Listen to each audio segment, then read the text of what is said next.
អូមើលពីក្រោយមិញហំដកបាយមកចំម៉ែអើយដាច់ផ្ងាហ្វឹងអញថ្ងៃនេះវាយសិតធ្វើម៉ូតសក់ទៀតលយនោះសក់មើលរឿងខ្មោចជាមួយអាយ៉ាអញតន់ថាមិនបងមើលរឿងខ្មោចជាមួយអាយ៉ាតើខ្លាចខ្មោចក៏ខ្លាចអាយ៉ាសាល់មាញ់ទៅសម្ពោធរឿងភូមិយាយម៉បនៅផ្សារតនើបជីបម៉ោង2:71រឿងហ្នឹងគឺថាមានទូអង្គខ្ញុំដែរបងប្អូនថត2ឆ្នាំហើយឥឡូវគឺថាទៅតែបានចាក់បញ្ចាំងទេចាប់ពីថ្ងៃទី15ទៅគឺថាមាននៅគ្រប់រោងកុនអញ្ចឹងសង្ឃឹមថាបងប្អូនយើងជួយគ្រប់គ្រងភាពយន្តខ្មែរបងប្អូនណាខ្វះខាតអីគឺថាយើងកែលម្អក្នុងន័យស្ថាបនាទាំងអស់គ្នាពីមុនទៅគឺថាយកយាយាមកហាងកាត់សក់នឹងឲ្យធ្វើម៉ូតសក់ឲ្យប្លែកម្ដងដល់ពេលធ្វើទៅប្លែកមែនប្លែកតែសក់ក្រៅពីនឹងនៅតែដែលអត់មានប្លែកដូចសក់សោះហើយខ្ញុំនេះមុនទៅធ្វើសក់គឺថាសុំបាត់ម៉ាស់ពេញប៉ោះមកបន្តិចសិនស្រួលផាត់មុខបងប្អូនបានបាត់ហើយគឺថាអូយមុខយើងតែជាក់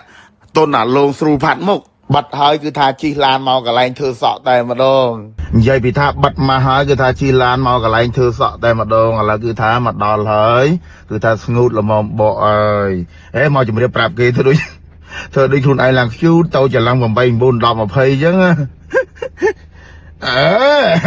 ល្មមកាច់អញបរិទ្ធទៅសម្ពោធរឿងខ្មោចបងឲ្យមកឃើញអញ្ចឹងឥឡូវគឺថាយើងមកដល់កន្លែងធ្វើសក់នេះបងប្អូននេះស្រឡាញ់តែពេលបាត់ហើយអញ្ចឹងនេះនិយាយពីថាទុនស្មូតអញ្ចឹងនេះម៉ាស់ពេញប៉ collagen ហ្វិនហ្វាងខ្ញុំមិនមែនជាអាស្រ័យថាល្អទេបងប្អូននេះនៅហាងសាឡនក្មួយស្រីខ្ញុំមានលក់ឲ្យខ្ញុំទៅចំបងប្អូននេះបងប្អូនស្រីនេះគឺថាធ្លាប់ទិញមកប្រអប់ដល់ពេលឥឡូវនេះគឺថាមកយក3ប្រអប់ម៉ាក់គាត់ក៏បាត់បងស្រីគាត់ក៏បាត់ថាបាត់ត្រូវបាត់ទៅបានផលអូនពាក់ម៉ាស់ទៅនេះមិនបាត់ត្រូវមែនអូនចាគាត់បាត់ទៅមិនដែរចាក់មុខថាឡងឥឡូវយក3ប្រអប់ហ្មងចាយក3ប្រអប់បាទអរគុណមើលណាបងប្អូននេះលើកមុនទិញមកប្រអប់ឥឡូវមកយក3នេះជាមួយស្រីខ្ញុំមានដាក់លក់នៅសាឡនណាបងប្អូនបាទចង់បានថាខ្ញុំមិននិយាយតែប្រម៉ូទស្រីកោកនេះជាមួយខ្ញុំគឺថាលក់តែម៉ាស់ពេញប៉ោះក្នុងសុតតែម្ដងហើយនេះអូនអរគុណទេមើលចឹងបានថាតាមហាងសាឡនក៏ដូចជាកន្លែងលក់គ្រឿងកោប